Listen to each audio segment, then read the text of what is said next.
கர்த்தராகிய இயேசுவின் நாமத்தினாலே உங்களுக்கு அன்பின் வாழ்த்துக்களை கொண்டு வருகிறேன்.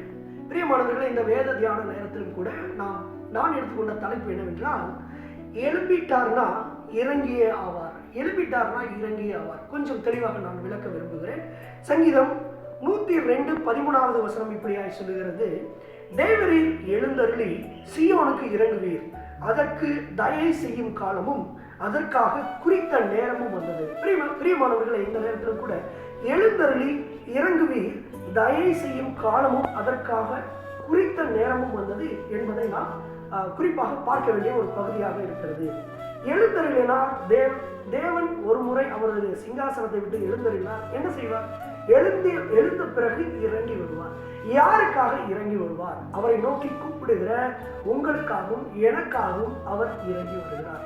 மத்தேயு சுவிசேஷ புத்தகத்திலே 9வது அதிகாரம் 21வது வசனத்திலே இப்படியாய் ஒரு காட்சியை நாம் காண முடியும்.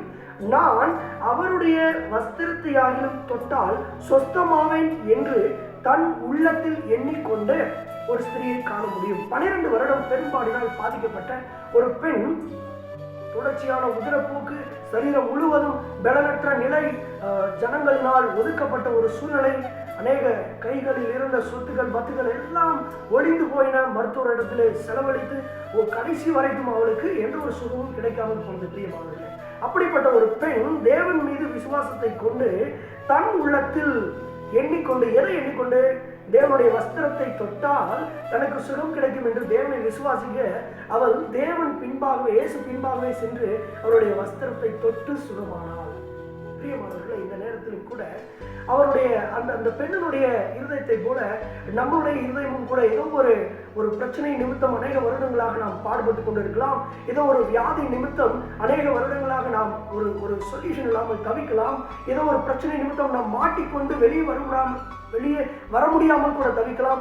தேவன் சொல்லுகிறார், சங்கீதம் 102:13 படி, நான் எழுந்தருளி உனக்கு தயை செய்வேன் என்று தேவன் சொல்லுகிறார். பிரியமானவர்களே, எதை குறித்தும் கலங்காமல் உங்கள் விண்ணப்பங்களை ஸ்தோத்திரத்தோட கூட பரம தகப்பனுக்கு நீங்கள் ஏறெடுக்கும்படியாக நான் உங்களை அன்போடு கூட வேண்டுகிறேன்.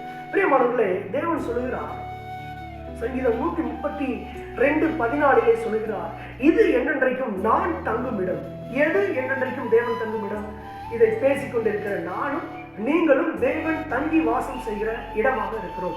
கர்த்தர் சீயோனில் எழும்பியிருவார் என்று வசனம் வேதத்தில் சொல்லப்பட்டிருக்கிறது.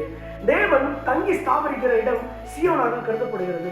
இந்த இடத்திலும் கூட தேவனுடைய வார்த்தையை பேசிக் கொண்டிருக்கிற நானும், அதை கேட்டுக்கொண்டிருக்கிற நீங்களும் சீயோனாக கருதப்படுகிறீர்கள். ஏனென்றால் நாம் யாவரும் தேவன் வாசம் செய்யும் ஸ்தலமாக இருக்கிறோம். பிரியமானவர்களே, இந்த இடத்திலும் கூட மத்தேயு 9:21 பார்த்தபடியாக 12 வருடம் பெரும்பாலுள்ள ஸ்திரீயும் ஒரு வகையான சீயோனாக இருந்திருக்க முடியும் நான் என்று விசுவாசிக்கிறேன். ஏனென்றால் தேவன் அந்த சீயோனுக்கு எழும்பி அந்த பெண்ணான சீயோனுக்கு அவர் தயை செய்தார்.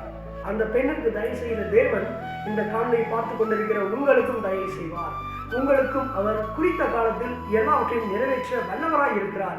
தேவனின் சகலத்தையும் செய்ய வல்லவராய் இருக்கிறீர். நீ செய்ய நினைத்து தடைபடாது என்று வசனத்திலே சொல்லப்பட்டிருக்கிறது. இந்த 2025 தேவன் உங்களுக்காக முன்குறித்த காரியங்கள் எல்லாவற்றையும் the God will do at the right time because the time has come for you. கண்களை மூடி ஜெபிப்போம். நல்ல பிதாவே, இந்த வார்த்தைகளுக்காக நன்றியோடு கூட ஸ்தோத்தரிக்கிறோம். இந்த வார்த்தைகளை கேட்டுக்கொண்டிருக்கிற ஒவ்வொரு ஆத்மாக்களையும் உடைய கரத்தில் அர்ப்பணிக்கிறோம். அவர்களுக்காக நீர் என்னென்ன காரியங்கள் முன்குறித்து திட்டம் வைத்திருக்கிறீரோ எல்லாவற்றையும் இந்த சரியான நேரத்திலே நிறைவேற்றும்படியாக அடியேன் ஜெபிக்கிறேன். இயேசுவின் நாமத்தில் பிதாவே, ஆமென். கவலைப்படாம சந்தோஷமா இருங்க. தேவன் உங்களுக்கான காரியங்களை ஆயத்தப்படுத்தி விட்டார். அவர் உங்களுடைய வாழ்நிலை இந்த ஆண்டிலே செய்வார் என்று நான் கிறிஸ்துவுக்குள்ளாக விசுவாசிக்கிறேன். May God bless you. Thank you.